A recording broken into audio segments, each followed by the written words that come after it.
for more perspective on how this is impacting the community and first responders. I'm joined now by Kelly Harris, a licensed counselor with Warriors Heart, plus Mike Marotta, a former police officer and the executive director of Warriors Heart. Good to see you both. Thank you for having us on. So, Kelly, to you first, how are you feeling? How are the people that you're talking to doing and feeling? Thank you, Frederica. It's been a long couple of weeks, and we're here supporting our first responders as needed. We've been down by the river, we've been on the phones, we've been near them, supporting them as they're ready to talk. And then, Mike, the fact now that officials are saying there are 3 remaining missing as opposed to the 97 that the number was for those missing. Among first responders and those who are part of this effort, including yourself, does that bring you relief, or is there another feeling that you have? Great question. And I want to begin by saying first, thank you. And I also want to say, heartfelt condolences to everybody affected by the tragedy. It's great news that we've gotten it from 97 to 3, but the work isn't done. And so what I can tell you, having been a first responder, is there is still absolutely a wide range of emotions that they're experiencing.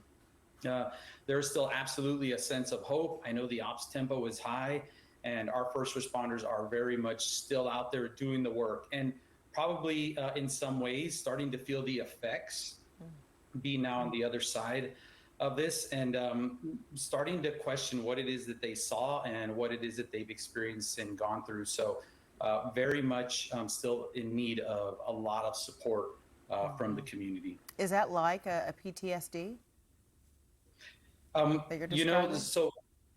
Yeah, absolutely. So PTS, post-traumatic stress, is definitely going to be something that you're going to see, because what I'm saying is the tragedy of today is going to be the crisis of tomorrow.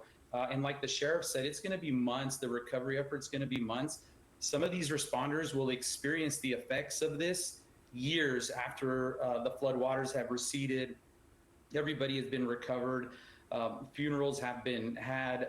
People will still be feeling the effects of this emotionally.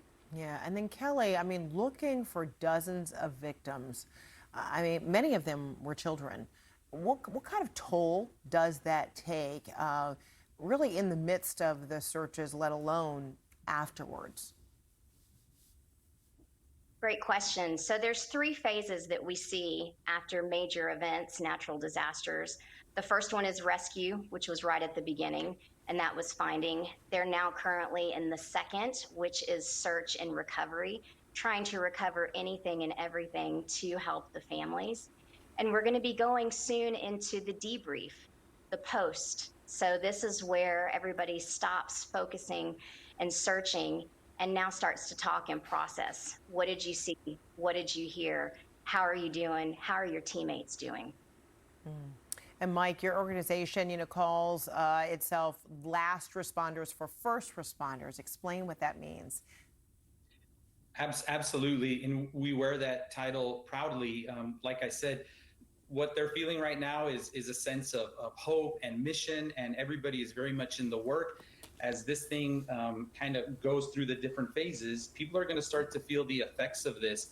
And that's where organizations like Warriors Heart and a number of other support systems are going to step in. And now we're going to have to prop folks up, because how do you make sense of a loss of life of that many children, of this many people at any one time? It's incredibly difficult, and it's going to require an entire community of help and support. And Warriors Heart is proud to say that we will be there to help them pick up the pieces. Well, incredible work that you're both doing. Mike Marotta, Kelly Harris, thanks to both of you, and continued blessings on your continued work and all the emotional and physical tolls that it continues to take. Thank you, Frederica. Thank We you. appreciate you having us on. Glad you could be with us. Thank you.